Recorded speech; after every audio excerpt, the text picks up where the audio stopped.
কিতাপৰ কথা চেনেলটো ছাবস্ক্ৰাইব কৰক আৰু সদায় পাই থাকিবলৈ কাষৰ বেল বাটনটো টিপি দিয়ক আৰু লাইক কৰক, কমেণ্ট কৰক, শ্বেয়াৰ কৰক। নমস্কাৰ, মই অৰ্চনা হাজৰিকা। আজি মই আপোনালোকক মোৰ ভাল লগা কিতাপৰ বিষয়ে ক'বলৈ লৈছোঁ। মই ভাল পোৱা কিতাপসমূহৰ ভিতৰত এখন অন্যতম হৈছে মৃণাল কলিতা ছাৰৰ বকুল ফুলৰ দৰে উপন্যাসখন শেষৰ 2-3টা বছৰত অত্যন্ত সমাদৃত হৈছে আৰু কিতাপখন প্ৰকাশ পাইছিল 2015 চনতে। মই পঢ়ি শেষ কৰিছিলোঁ 2017ত আৰু ইমানেই মনোগ্ৰাহী আৰু ইমানেই মৰম লগাকৈ লিখি উলিয়াইছে কিতাপখন আচলতে মৃণাল কলিতা ছাৰে যে একে বহাতে পঢ়ি যেন শেষ কৰিম তেনেকুৱা অনুভৱ হয়। এতিয়ালৈকে মই 6-7 বাৰ পঢ়িলোঁ। আচলতে কিছুমান প্ৰশ্নৰ যেতিয়া সন্ধান নাপাওঁ তেতিয়া এই কিতাপখন পঢ়িবলৈ মন যায়।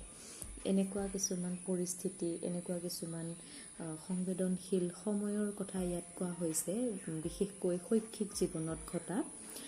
গতিকে সেইসমূহৰ মাজত ডুবি থাকিবলৈ বা মজি থাকিবলৈ এগৰাকী ছাত্ৰ বা এগৰাকী শিক্ষকেই হওক বা এগৰাকী অভিভাৱকেই হওক আটাইৰে কাৰণেই সহজ এই উপন্যাসখনৰ মাজেদি। গতিকে উপন্যাসখনত আচলতে পোনপটীয়াকৈ ক'বলৈ গ'লে শিশুৰ মনস্তত্বক এক সুন্দৰ ৰূপত দাঙি ধৰা হৈছে। যিহেতু ঔপন্যাসিক নিজেও এজন শিক্ষক, গতিকে শিক্ষক আৰু ছাত্ৰৰ মাজৰ যি দূৰত্ব বা শিক্ষক আৰু ছাত্ৰৰ মাজত থকা যি এটা শক্তিশালী সম্বন্ধ, এক অপৰিসীম বিশ্বাস, সেই বিশ্বাসৰ কেনেকৈ ছাত্ৰ বা ছাত্ৰীৰ ক্ষেত্ৰত প্ৰয়োগ কৰি তেওঁলোকৰ উৎকৰ্ষ সাধন কৰিব পাৰি, অথবা এগৰাকী ছাত্ৰ ছাত্ৰীৰ যি ইচ্ছা শক্তি, প্ৰবল ইচ্ছা শক্তিক কি ধৰণেৰে তেওঁৰ নিজস্ব শক্তিলৈ পৰিণত কৰিব পাৰি, সেই ধৰণৰ কিছুমান কথা আনুষংগিকভাৱে উপন্যাসখনত আহিছে। তাৰোপৰি কিছুমান ঐতিহাসিক কথাও 2-এটা পঢ়িবলৈ পাব ভিতৰলৈ। যিহেতু মই মোৰ ভাল লগা কিতাপ হিচাপে কৈ আছোঁ আৰু আপোনালোকক পঢ়িবলৈ অনুৰোধ জনাইছোঁ, গতিকে কিতাপখনৰ কাহিনী ভাগলৈ মই নাযাওঁ। পঢ়িব আপোনালোকেও।